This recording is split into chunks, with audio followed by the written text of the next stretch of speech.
네, 돈이 되는 그날까지 함께 하시죠. 두 번째 코너 돈워리 시간입니다. IS 경제연구소 차영주 소장 자리하셨습니다. 안녕하세요. 예, 안녕하십니까? 네, 네. 자 오늘 윤석열 탄핵 선고 결과가 결국에는 네, 나왔습니다. 나왔습니다. 사실 그동안은 불확실성이라는 이유만으로 이제 시장의 변동성이 엄청 커서 기다려왔던 투자자들도 있으실 거란 말이에요. 근데 이제는 좀 접근해야 되는 게 다를 것 같아요.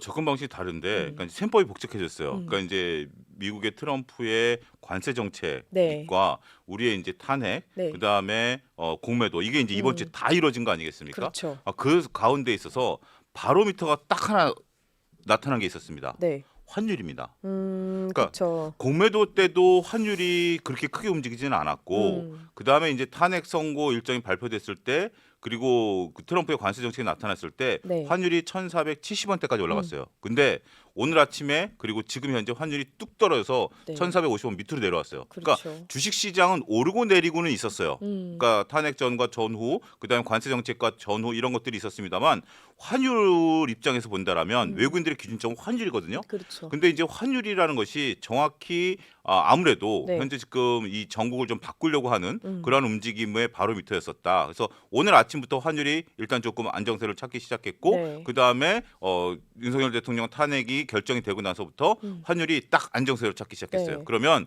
원래 환율이라는 것은 지금 현재 외국인들 입장에서 볼 때 그 트럼프 대통령의 관세 정책에 음, 따라서 뉴욕 증시가 굉장히 큰 폭으로 하락하지 않았습니까? 네. 그렇게 된다면 환율이 좀 불안해야 되는데 음, 다행스럽게도 환율이 안정세를 찾았다라면 자 네. 일단 공매도라는 불확실성 음, 뭐 그거 결정이 됐고 그 다음에 트럼프의 그 관세 정책 결정이 났어요. 네. 그리고 이번에 윤석열 대통령의 탄핵까지 음, 불확실성 세 개가 다 해소가 됨으로써 시장에 있어서는 음, 조금 안정되는 모습 그리고 이제는 진짜 증시만의 게임이 네. 시작됐다. 외부 변수가 아닌 음. 이렇게 정리가 가능하겠습니다. 그럼 오늘 증시가 그 뭐 낙폭이었다가 다 등락을 반복했잖아요. 그러면 오늘의 이 상황을 복합적인 말씀하신 대로 네. 이유가 있지만 이 반응을 앞으로의 어떤 방향성의 큰 힌트로 봐도 되는 거예요? 그렇죠. 그러니까 오늘 음, 일단은 다 있었던 것 같아요. 오늘 네, 증시가 그야말로 다 그 말씀하신 앞으로의 맞습니다. 방향성에 대한 응축이었다라고 좀 네, 말씀드릴 수가 있겠죠. 대통령 11시 기준으로 일단 말씀을 좀 네. 드릴게요. 대략적으로 11시 22분이지만 음, 11시 그러니까 대략적으로 11시 기준으로 보면 11시 기준으로 보면 증시가 그 일단은 전일 트럼프 대통령의 관세에 따라서 네. 조금 약세로 시작을 했어요. 음, 그런 상태에서 한 10시경부터 특이한 것들이 나타난 게 공매도가 많았었던 종목들 음. 이런 것들이 갑자기 급반등을 하기 시작했어요. 그게 뭐냐면 대통령이 탄핵이 되고 나면 증시가 올라갈 수 있는 거 아니야? 환율이 음, 일단 안정되고 있으니까. 그렇죠. 그럼 환율은 이미 윤석열 대통령 탄핵에 베팅을 했다라고 치면 음, 월요일 날 공매도를 쳤던 분들 입장에서 보면 벌써 1, 20% 수익이 난 분들이 있거든요. 네, 근데 이제 90일 이상 못 하다 보니까 네. 그분들 입장에서 본다라면 빨리 이것을 빨리 해야 내가 그 되는구나. 환매를 시켜야 되겠다. 그렇죠. 그 환매 움직임이 나타났어요. 그러면서 환매라는 것을 어떻게 아느냐 네가라고 하면 하락했던 종목이 네. 갑자기 거의 10% 가까이 올라가면 이건 환매예요. 그런 10% 확률이 정도 높아요. 올리면 왜냐하면 그 쇼커버링 네. 지난주에도 설명을 드렸듯이 쇼커버링은 손실이 무한대이기 때문에 환매가 나타날 때는 무조건 사자로 들어옵니다. 그 팔자를 잡아먹습니다. 확률상 그럴 게 높은 거네요. 높은 거죠. 네. 그러니까 공매도는 매도 호가에만 때려야 네. 되지만 매수 호가에 못 때리지만 음. 환매는 매도 호가를 잡아먹으면서 올라가거든요. 이게 무서운 거예요. 음. 그래서 오늘 2차 전지 같은 경우 일부 종목은 10%가 넘는 모습이 보였어요. 그니까요. 그게 벌써 일주일 사이에 20% 정도 수익이 났어요. 음. 그러다 보니까 그런 이제는 공매도도 단기 싸움이 됐다. 네. 그러니까 이번 주에 나타난 특징이 카카오도 화요일 날 10%의 그 반대 네. 슈커버리 나타나면서 수익을 발생시켰고 특히 이제 에코프로 같은 경우 20% 수익을 발생시켰어요. 그런 것들이 나타나기 시작했다. 그리고 일단 딱 탄핵이 결정되고 나서 다시 지수가 빠졌어요. 그니까요. 지수가 빠진 것은 뭐냐면 이제는 그러니까 투자자분들이 조금 이렇게 어떻게 보면 야 탄핵 결정나는 걸 베팅을 했다가 어. 벌써 거기서 하루짜리로 본 거예요. 왜? 아. 트럼프 관세가 불안하니까. 그쵸. 다른 게 안정적이면 모르는데 더한 예. 게 있으니까. 그러니까 만약에 이번에 세 가지가 다 엮이지 않았었다라면 증시가 아무래도 탄핵 전과 전후가 확연히 다를 텐데 세 가지가 같이 작용하는 거예요. 그러니까 탄핵 이전에는 공매도가 작용을 하다가 네. 탄핵 결정 이전에는 상수 쪽에 베팅을 하면서 공매도 환매가 들어왔고 그리고 탄핵 결정 나니까 이제 현타가 온 거죠. 야 이제 트럼프의 그 관세 정책이 들어오는 거 아니야? 라고 나서부터 그 다음에 나타난 현상이 뭐냐면 공매도 그러니까 트럼프의 관세 정책에 따라서 피해를 보는 종목과 수혜를 보는 종목이 엇갈리기 시작했어요. 그러면서 2000년대가 다시 올라갔는데 네. 이거는 중국에 대한 관세에 따르면 우리나라 제품을 써야 되는 거 아니야? 이런 인식이 나타난 거예요. 그러니까 그 전만 하더라도 그런 인식이 나타난 게 아니라 이제 탄핵이 끝나고 났으니까 네. 제대로 관세 정책을 보자. 그러면 관세 정책에 있어서 우리나라 기업이 수혜를 볼 것이다. 네. 그럼 관세 무풍지대는 어딜까? 그렇다라고 본다라면 우리가 이제 소비 관련주들, 그다음에 여행 관련주들, 네. 카지노 관련주들, 네. 엔터 관련주들 이런 관세 무풍지대지 그런 것들이 올라갔죠. 물론 그 탄핵 이후에 정치 테마주들도 올라가기 시작했어요. 네. 그런 부분들도 있긴 하겠습니다만 그거는 앞으로 우리가 이제 8일 날 그 대통령 선거일이 결정 날 것이다. 지금 네. 국무회의 할 것이다. 지금 얘기가 나오고 있는 상태이기 때문에 네. 어쨌든 6월 3일 날 대통령 선거를 지금 거의 기정사실화 하고 있는 거 아니겠습니까? 일정상. 네. 그렇게 된다면 그때까지 정치 테마주들은 움직일 거예요. 다 정리하자면 정치 테마주들은 그때까지 지지율에 따라서 움직일 것이다. 네. 첫 번째. 그다음에 관세 정책에 따라서 이제 지수가 움직일 것이다. 네. 그다음에 공매도도 이제 공매도를 일방적으로 하방으로 밀어내지 못한다라면 순간 밀었다 올렸다, 순간 밀었다 올렸다 하는 것들이 네. 반복될 것이다. 그게 오늘 하루 다 나타났다. 이렇게 말씀드릴 수 있겠습니다. 이게 말씀하신 대로 복합적인 이유 때문인지 과거의 탄핵 때와는 비교해 보니까 조금 다른 결과인 것 같아요. 그렇죠. 그때만 하더라도 우리가 이제 탄핵 결정되고 선거 때까지 증시가 꾸준히 올라갔어요. 그때 반등해가지고 엄청 분위기 좋았잖아요. 그리고 또 한 가지 그때랑 지금이랑 조금 단순 비교하기 어려운 게 여건이 좀 다른 것도 여건이 있는 것 달랐어요. 같아요. 그 주변이 네.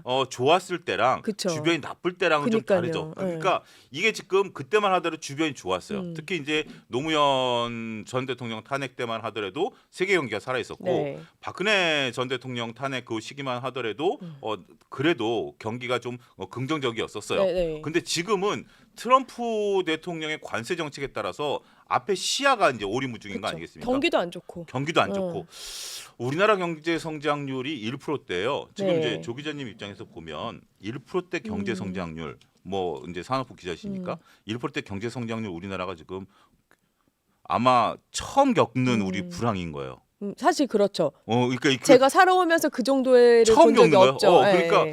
지금 60년대 이후에 출생하신 분들은 태어나서 처음 겪는 1%대 성장이에요. 그 전에 우리가 2%대 최소한 그 3%대 성장을 했는데 2% 초반 최소한 그랬죠. 최소한 예. 그랬는데 지금 뭐 이제 새 정부가 나타나겠죠. 누가 이제 어느 분이 되든지 간에 네. 새로운 정부가 구성이 되고 그분이 탄력을 받으려면 후반부가 되겠고 네. 여전히 트럼프 관세 상수가 있다 보니 그럼요. 우리가 이제 1%대에서 2%대까지 끌어올릴 수 있는 부분들이 뭐 추경 하나만 갖고 될 수 있는 부분들도 아니고 우리가 또 지금 분열돼 있는 것들도 이제 국민들의 마음도 좀 모아야 되고 네. 뭐 아픈 상처도 다스려줘야 되고 이런 부분들이 복합적으로 이루어지게 된다라면 내년 정도에는 2% 달성했으면 좋겠어요. 근데 엊그제까지만 하더라도 우리가 경제 성장률을 2% 내세웠던 OECD라든지 네. KDI 같은 경우도 1%대 중반으로 낮췄거든요. 그런데 어찌됐든 지금 불확실성이 해소되는 국면. 네. 자, 트럼프 관세 얘기를 하는데 트럼프 관세를 잠깐 좀 얘기를 하면 우리가 이제 트럼프 관세 25% 부과를 받지 않았습니까? 그리고 이제 일본이 24%, 네. 대만이 32%, 중국이 34%. 네. 인접 국가들이 대부분 비슷한 수준의 이제 그 부분들을 이제 받기 시작했어요. 네. 그렇다라면 한번 해볼 만하다라는 생각이 좀 드는 거죠. 우리가 이제 대만 같은 경우는 그렇지만 일본 입장에서는 네. 우리가 자동차 뒤통수 맞은 것처럼 일본 입장에서는 좀 뒤통수 맞은 그런 생각이 좀 들 거예요. 근데 지금 이제 우리가 표에서 보듯이 저게 어떻게 결정됐느냐?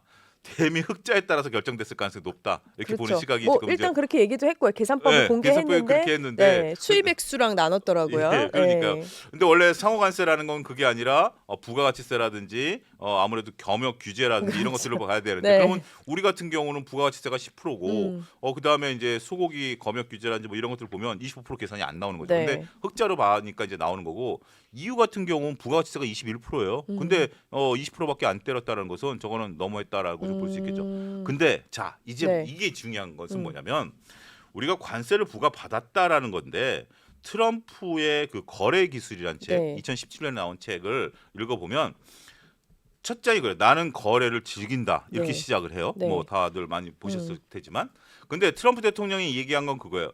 선관세 후협상이에요. 네. 선관세 후협상. 이게 굉장히 중요한 포인트입니다. 선관세 후협상. 그러면 이미 관세를 때렸죠. 네. 이제부터 남은 건 뭐다? 협상이다. 협상. 협상은 뭐다? 관세를 낮춰주는 거죠. 네. 관세를 낮춰주는 거고 그 관세를 낮춰주는 것을 바탕으로 해서 자신들의 이익을 네. 얻고자 하는 것들을 나타내게 된다라면 자 얻고자 하는 게 각국에서 무엇인지는 잘 모르겠습니다. 네. 하지만 관세에 따라서 주식시장이 지금 큰 폭으로 하락한 게 이게 바닥일 가능성이 높죠.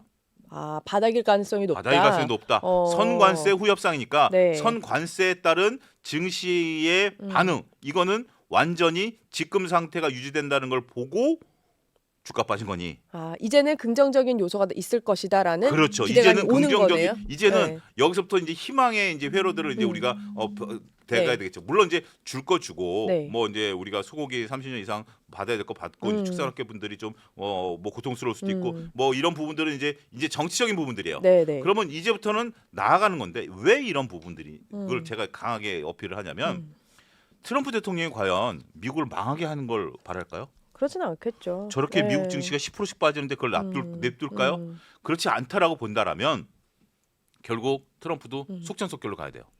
그렇죠. 오래 갈수록 디플레이션이 될 가능성이 있죠. 음. 속전속결. 결국 우리가 군사 용어인 전략과 전술을 네. 쓰면 전략은 뭐다? 목표잖아요. 네. 목표는 그레이트 아메리카를 만드는 게 목표잖아요. 네. 그리고 많은 이제 해외 기업들이 미국에 빨리 공장을 지으라는 거죠. 네. 전술은 뭐죠? 관세와 방위비예요. 네. 근데 전술을 오래 끌면 전략이 모호해져요. 그렇기 때문에 저는 트럼프 대통령이 굉장히 이렇게 거래를 잘하고 굉장히 좀 이렇게 우리식으로 보면 좀 영악하다, 네. 똑똑하다. 영악하다는 게 좀 부정적인 의미지만 그래도 나름대로 머리를 잘 굴린다 이런 부분들이 있다라고 보거든요. 네. 그 미국의 대통령이 된다라는 게 그렇죠. 이게 아무나 되는 게 아니니까 그럼요. 그런 네. 부분들을 감안하게 된다라면 저는 이제부터 정말 패 다 내놨으니 패를 언제 내놓는 사람이 그 다음부터 이제 얻을 수 있는 걸 그렇죠. 얻는 네, 거니까 네. 저는 최악의 국면은 지나갔다. 이 방송 보시는 분들 이제는 최악의 국면은 지나갔다. 희망의 트리거를 찾자. 지금 당장 우리가 관세 어렵고 자영업자분들 어렵고 하지만 희망의 트리거를 동시에 찾아보자. 저는 이렇게 말씀드릴 수 있겠습니다. 근데 전 하나 좀 궁금한 예. 게 들으면서 자 그러면 트럼프만의 충격이 이제 협상이 남아 있지만 네. 트럼프발 충격 요소는 아직은 또 남아 있을 수 있어요. 반도체도 아직 그렇죠. 나오지는 예. 않았고 변수는 바이오도, 남았는데 바이오도 남았어요. 근데 이미 경험을 했기 때문에 크게 네. 많이 움직이는 것 같지는 않아요. 정말 정책이 확정되지 않는 한은. 근데 이제 우리나라 국내랑 좀 연결을 하자면 우리는 결국 선거를 치러야 되고요. 그렇죠. 그리고 사실 불확실성이 해소됐다고는 하지만 이제는 누가 되고 어디로 기울어지고에 대한 또 다른 불확실성이 저는 또 남아 있는 거 아닌가. 그러니까 불확실성 하나가 가고 하나가 또 하나 온 건 아닌가라는 생각도 드는데 이걸 좀 인지하고 있어야 되나 싶어요. 투자자 입장에서. 근데 그 부분은 조금 이제 우리가 좀 중기적인 호흡은 그게 네. 맞죠. 조 기자님 말씀하신 것처럼 우리가 조금 중기적인 시각으로 보면 6월 달까지 네. 결국 대선 결과가 나오게 되면 네. 또 다른 어떤 상황 변화가 그렇죠. 변화가 분명 생길 거예요. 하지만 지금 당장 우리가 4월, 5월 달을 보게 된다라면 네. 그 부분에 있어서는 조금 희망을 가져도 된다. 어쨌든 지금 이제 지금 상황에 있어서 우리나라 이제 대선 주자분들이 여야가 이제 각각 대선 네. 주자가 나올 거 아니겠습니까? 그러면 여야 대선 주자분들이 지금 내세울 수 있는 것들, 표를 얻기 위한 것들은 네. 전 두 가지라고 봐요. 하나는 갈라진 민심을 통합시키는 화합을 부르짖을 네. 거고요. 네. 여가 됐건 야가 됐건 화합을 부르짖지 않으면 표를 얻기 어려울 것 같아요. 네. 그리고 두 번째는 지금 어려워진 경제 성장, 그동안 우리가 정치적인 일정이 굉장히 길어지면서 네. 나왔던 경제에 대한 부분들. 그러니까 이제 지금은 어떻게 보면 통합이라는 부분들을 보면 우리가 어떻게 보면 정치적인 보수냐 진보냐 이 문제가 저는 화두가 될 거라고 보는 부분들은 좀 약해요.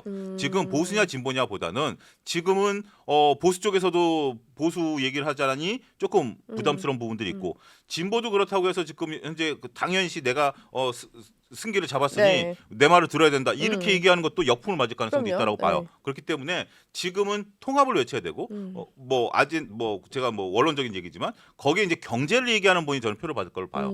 특히 이러한 부분들은 지금 상대적으로 불리할 것으로 보여지는 여당에서 더 외칠 것으로 것으로 보여지거든요. 네. 그러면 여당에서도 경제를 외치고 야당에서도 경제를 외친다라면 저는 누가 음. 되든지 간에 지금보다는 나아질 가능성이 있겠다. 아. 그리고 뚜렷하게 트럼프 대통령도 지금 이제 그거에 따라서 협상 주체가 이제 나설 거 아니겠습니까? 협상 주체가 나오면 우리랑 협상할 거예요. 단 한 가지 이제 저도 그 안타까운 것은 뭐냐면 협상 주체가 나오는 게 이제 6월 달에 협상 주체가 네. 이제 빠르게 꾸려지지 않겠습니까? 네. 지금 인수인계 없이 바로 이제 그렇죠. 대통령이 되고 네. 나면 바로 6월 4일부터 이제 업무 직무를 이제 시작을 해야 되는 입장이기 네. 때문에 그 기간 동안 한두 분기 정도는 현대차를 필두로 해서 몇몇 기업들이 관세 부과에 따른 이익이 감소될 가능성은 있다. 그렇죠. 그거는 우리가 각오를 해야 된다. 아. 그러니까 결국 트럼프 대통령이 얘기하는 것처럼 지나가는 어떻게 보면 하나의 힘든 과정 네. 이런 부분들이다라고 생각을 좀 하게 된다라면 음. 그런 부분만 잘 정말 우리가 잘 넘기게 된다라면 좀 긍정적으로 볼 수 있어요.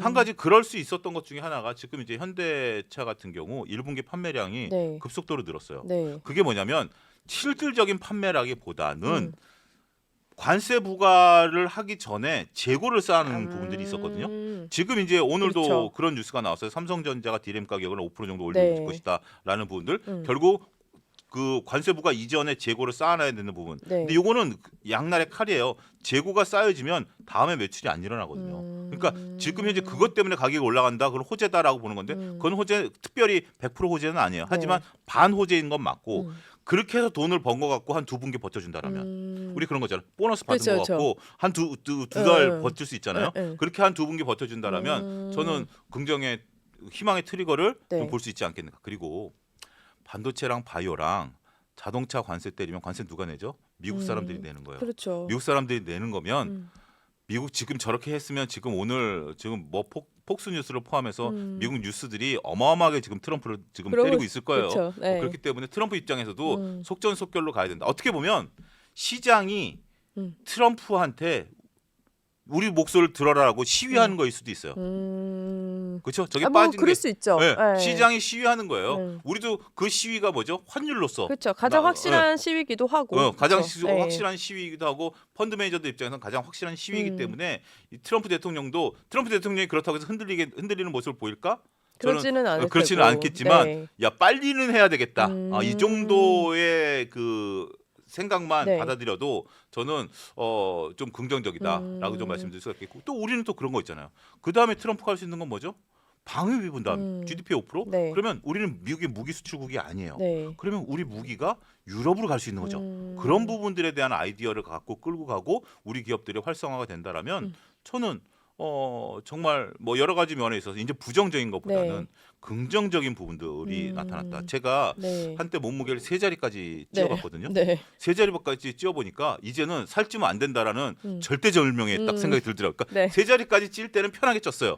근데 이미 세 자리를 쪄보고 나니까 네. 야 이거 다시 두 자리로 들어와야 되겠다. 운동을 하게 되더라고요. 너무 비교가 극단적이긴 하지만 이해는 그렇죠. 되네요. 그러니까 네. 지금 트럼프 대통령도 야 이거 이렇게 되면 큰일 나는데 빨리 안으로 들어와야 되겠다. 이런 생각을 하게 되지 않을까 저는 그렇게 말씀드릴 수 있겠습니다. 그러니까 오늘 이 선고가 났는데도 불구하고 증시 영향을 보면 그만큼 관세나 트럼프빨도 컸다는 건데 네. 자 어찌됐든 이 모든 걸 감안했을 때 이제 선거를 치르기까지 동안에 네. 우리가 이제 접근해야 하는 투자자 입장에서 분야가 다르거나 포트폴리오를 다시 짜야 될 것 같거든요. 그거에 대한 팁을 좀 1번에 대한 이제 깊은 얘기로 들어가서 예. 좀 한번 팁을 좀 주세요.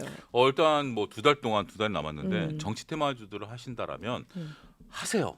하시지 말라라고 얘기를 해봤자 뭐 그거는 뭐 누구든지 뭐 하는 건데 단 정치 테마주는 트레이딩을 하셔야 됩니다. 그러니까 지금 이제 딱 내가 예를 들어서 네. 뭐 지금 현재 유력 주자 네. 중에 한 분이 이재명 지금 이제 야당 대표니까 이재명 주를 가지고 내가 선거 때까지 끌고 가겠다. 저는 별로 그 과거 사례를 보면 그러니까 이분들도 이제 그걸 과거 사례를 연구해 보세요. 네. 선거가 되기 훨씬 전에 이미 대선주는 꺾여요. 네. 선거가 되기 전에 대선주가 꺾이고 이제 오히려 대선주를 여러분들이 하시기 좋은 것은 여당 관련주일 거예요. 네. 여당에서 지금 현재 나오고 있는 분들이 갑자기 이제 그 여론조사 할 때마다 들쑥날쑥할 거예요. 네. 그런데 만약에 예를 들어서 A라는 후보, 제가 이제 지금 실명 거론은 아직 네. 누가 나섰는지 모르니까 거론하지는 않겠습니다. A라는 후보가 있고 B라는 후보가 있는데 A라는 후보가 딱 지지율이 높아서 A라는 후보 걸 샀는데 갑자기 B라는 후보가 나오면 이때는 손절을 칼같이 하셔야 됩니다. 나오겠다 조짐이 보이면 네, 바로 이게 딱 네. 주가가 떨어지면, 그러니까 네. 이제 지지율에다 주가가 떨어지면 주가 떨어지는 모습을 보이면 칼같이 그러니까 이거는 이재명 관련주도 마찬가지고 여당의 대선 주자 지금 이제 거론되는 분들이 한 서너 분 계시지 않습니까? 네. 그 외 분들도 또 나올 수도 있을 거고요. 그런 부분들이 이제 들쑥날쑥할 텐데 결국 자 지금 우리가 윤석열 대통령 우리가 대선 때도 그렇고 그 다음에 또 그 이후에 뭐 서울시장이라든지 네. 그거를 해가지고 지금까지 들고 계신 분들도 혹시 계세요. 그러면 그분들이 피눈물이 나지 않았을까요? 그러니까 하세요. 하시는데 손절할 각오를 하고 들어가시고 그렇다라면 큰 돈 갖고 하시면 안 됩니다. 정치 테마주는 단기간에 큰 돈 말고. 네, 뭐 한 1,200만 원 가지고 네. 용돈벌이 정도, 그냥 뭐 친구분들하고 가볍게 술자리 정도 즐길 네. 수 있는 이런 정도로 생각하셔야지 여기에 내가 목숨 걸고 들어가겠다. 이거는 그렇게 해서 이런 것도 있었어요. 오늘 일단은 이재명 관련주들이 많이 올랐는데 네. 제가 만약에 그걸 했다라면 저 같은 경우 일주일 전에 배팅했겠죠. 아, 쫙 그 사이에. 그 사이에 배팅을 네. 했다가 만약에 오늘 정말 윤석열 대통령이 탄핵이 안 됐다 하더라도 그냥 뭐 적당한 수준의 손절하고 나오면 되는 거죠. 근데 지금 쫙 했으면 벌써 10% 정도 먹고 나왔으니. 그럼 정치 테마주 말고는 포트폴리오 뭘로 짜야 그 다음에 돼요? 이제 그거는 정치 테마주로 이제 그거를 이제 끝내고 그 다음에 이제 포트폴리오를 짜야 될 것을 보게 된다라면 여전히 지금 이제 공매도와 관련해서 네. 이제 공매도가 더 이상 나오긴 힘들 것 같아요. 안 그래도 여쭤보고 싶었어요. 그것도 판이 달라져야 되는. 판이 달라져요. 공매도 판이 달라지는 게 뭐냐면 대표적으로 보여줬던 게 카카오하고 에코프로예요. 카카오 같은 경우 3월 31일 날 공매도가 네. 과열로 지정이 됐어요. 네. 공매도 과열로 지정이 될 네. 정도로 공매도가 많이 나왔는데 4월 1일 날 7%가 올랐어요.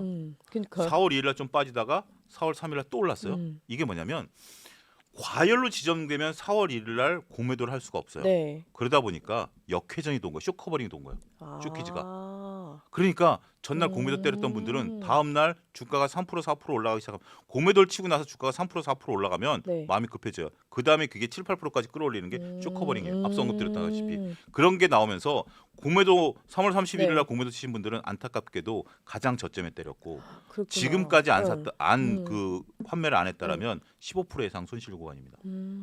심장이 두근두근하지 않을까요? 그렇겠죠. 물론 이제 그게 또 정치 테마주로 보는 시각도 있습니다만 꼭 카카오를 정치 테마주로 봐야 될까요? 그래서 이제 공매도도 빨라졌어요. 그래서 이제 공매도를 두려워할 필요는 없다. 또 이제 에코프로 같은 경우도 20% 네. 이게 나왔기 때문에 네. 이제 공매도를 두려워하지 말자. 아. 두 번째 왜냐하면 90일밖에 못 버티니까 그쵸. 이거는 과거에 없었던 행태예요. 과거 같으면 버텨요. 외국인들 1년 2년이 버텨요. 근데 90일이기 때문에 못 버텨요. 그래서 공매도 그다음에 두 번째 같은 경우는 실적이 나아질 수 있는 부분들 네. 그거는 반도체랑 바이오 이거는 그 미국이 관세를 때릴 수가 없는 분야고 네. 세 번째는 틈새 종목 틈새 종목. 엔터 네. 아, 게임 예, 예. 이거는 관세랑 무관하죠. 네. 특히 이제 엔터 게임 같은 경우 한한령 해제가 되버리게 된다라면 그렇죠. 또 지금 아무래도 뭐 중국과의 관계 개선 뭐 이게 뭐 우리가 꼭 친중국이 아니라 네. 관계 개선을 통해 돼서 한한령에 대한 부분들이 나오면 될 수 있기 때문에 네. 그런 쪽에 대한 포트폴리오를 구성하는 것을 조금 고민해 보자. 이렇게 정리하겠습니다. 알겠습니다. 자, 이제 뭐 정치 불확실성이 조금 해소되면서 금융시장에 대한 포트폴리오도 또 주말 동안 고민을 좀 많이 하셔야 되지 않을까라는 생각을 해봅니다. 지금까지 차영주 소장 함께했습니다. 고맙습니다. 감사합니다.